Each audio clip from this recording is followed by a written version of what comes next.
अस्सलाम वालेकुम, मैं इस्माइला गफ़ार आपकी खिदमत में हाज़िर हूँ। जैसा कि आप लोगों ने मेरी पिछली वीडियोस में देखा है कि हम लोग जो है वो कोरियन लैंग्वेज के बारे में जो है वो सीख रहे हैं। कोरियन लैंग्वेज जो है वो कैसे राइट की जाती है, कैसे जो है उसको बोला जाता है, कैसे उसको प्रोनाउंस किया जाता है, कैसे उसके जो अल्फ़ाबेट्स हैं उनको लिखा जाता है, क्या उनके नाम हैं, क्या उनकी आवाज़ें हैं।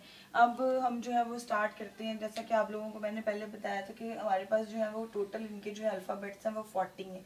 उनमें से 19 हमारे पास जो है वो कॉन्सोनेंट्स हैं,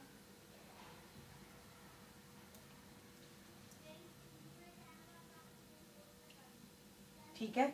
और उसके बाद 21 जो है वो हमारे पास वॉवल्स हैं, ठीक है। जैसे हमारी इंग्लिश में हमारे पास जो है वो 26 अल्फ़ाबेट्स हैं और उसके बाद उस अल्फ़ाबेट्स में जो है वो हमारे पास 5 वॉवल्स निकलते हैं। इनके जो है वो 40 हैं, उनमें से 19 कॉन्सोनेंट्स हैं और 21 जो है वो वॉवल्स हैं। अब हम जो है वो पिछली वीडियोस में जो है वो हम आपको बता रहे थे कि कैसे जो है वो इनके 9 बेसिक कॉन्सोनेंट्स कौन कौन से हैं। उनमें से हम जो है वो 3 सीख चुके हैं। पहले हम उन तीनों को रिपीट करते हैं, फिर उसके बाद जो है वो हम 4th वन की तरफ जो है वो जाते हैं। तो इनकी मैंने आपको बताया था कि इनका एक अपना एक स्ट्रक्चर है, ठीक है। कैसे जो है वो इनको राइट किया जाता है, फिर उसका एक स्पेसिफिक नाम है, फिर उस जो अल्फाबेट है उसकी जो है वो आगे 3 तरह के जो है वो साउंड क्रिएट हो रहे हैं, ठीक है।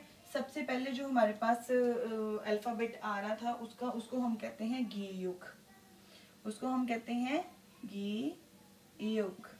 और उसके बाद मैंने आपको बताया था कि ये 3 जगह पे अपनी आवाजें क्रिएट करते हैं। हर वर्ड जो है वो 3 जगह पे अपनी आवाजें क्रिएट कर रहा होता है, ठीक है। गी युग जो आपको आवाज दे रहा है, पहली जगह आपको जो है वो काफी की बनी ख की आवाज देता है, दूसरी जगह जो है वो ग की आवाज देता है, तीसरी जगह जो है वो क की आवाज देता है, ठीक है। यानी कि बनता है ख ग और का। ये हमारा हो गया गी युग। उसके बाद हमारे पास आता है दूसरा वर्ड। दूसरा जो वर्ड है वो है नियन। वो हमने जो है वो इसको पहले लिखना मैंने आपको बता दिया है, तो इसको कहते हैं नी उन। नी उन जो है वो हमें तीनों जगह पे जो है, अगर पहली जगह पे आएगा तब भी नून का साउंड देगा, दूसरी जगह पे आएगा तब भी नून का साउंड देगा, तीसरी जगह पे आएगा तब भी नून का साउंड देगा। तो तीसरा हमारे पास जो आता है अल्फाबेट उसको कहते हैं दीगत। उसको क्या कहते हैं? दीगत। अब दीगत जो है वो पहली जगह पर अगर आ जाएगा तो थ की आवाज देगा, दूसरी जगह पे आएगा तो दाल की आवाज देगा यानी कि द, और तीसरी जगह पे जब आएगा तो त की आवाज देगा, ठीक है। यहाँ तक तो आप लोगों ने जो है वो मेरा प्रीवियस लेक्चर जब आप देखेंगे तो आपको बाय ऑन बाय जो है वो इसकी समझ आ जाएगी और आप लोगों को इसकी तरतीब समझ आ जाएगी। मैंने आपको पहले बताया था ना इनकी बनावट को हमने छेड़ना है, ना ही इनकी जो है वो तरतीब को छेड़ना हमने, इसी तरह इनके नाम याद करने, इसी तरह इनका स्ट्रक्चर को जो है वो फॉलो करना है। क्योंकि आगे जो है वो बहुत सारी इनकी जो है वो ग्रामर के कुछ रूल्स जो है वो अप्लाई होते हैं, तो वो हमने इसके अकॉर्डिंग ही रखने हैं। यानी कि इन बना स्ट्रक्चर और नेम्स के अकॉर्डिंग जो है वो आपको पता चलता रहेगा कि कैसे इसको जो है वो हमने चेंज करना है। आइए अब हम चलते हैं 4th वन की तरफ, ठीक है। जो हमने 4th को जो है वो कैसे लिखना है, यानी कि जो 4th उनका अल्फाबेट्स है उसको हमने कैसे लिखना है, ये समझ लें कि आपने पहले जाना है, ठीक है, लेफ्ट टू राइट जाना है, फिर टॉप टू बॉटम आना है, फिर अगेन आपने जो है समझ लें कि दीगत को आपने जो है वो उल्टा किया।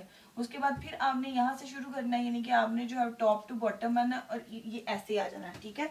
एक दफा मैं फिर से दोबारा आपको बता देती हूँ, ऐसे, ऐसे और ऐसे, ठीक है। इसको कहते हैं, इसका जो नाम है इसको कहते हैं रीउल, ठीक है। इसको क्या कहते हैं? रियुल। अब जो रियुल है पहली जगह जब जाएगा तो ये र की आवाज देगा, दूसरी जगह जाएगा तो भी र की आवाज जाएगा, और जब तीसरी जगह जाएगा तो जो है वो हमें लाम की आवाज जो है वो क्रिएट करेगा, यानी कि र र ल। ये हमें किसकी आवाज देगा? रा रा और ला, यानी कि रे रे और लाम की आवाज देगा। पहला यहाँ पे जो है वो जो हमें गीयुक दे रहा है वो है ख ग और का। नियुन हमें दे रहा है न न न, और दीगत हमें दे रहा है थ द और ता, और रियुल हमें दे रहा है र र और ल, ठीक है। अब हम आते हैं अपने 5वें वर्ड की तरफ, यानी कि जो 5वां इनका अल्फाबेट्स है उसको लिखना सीखते हैं, ठीक है।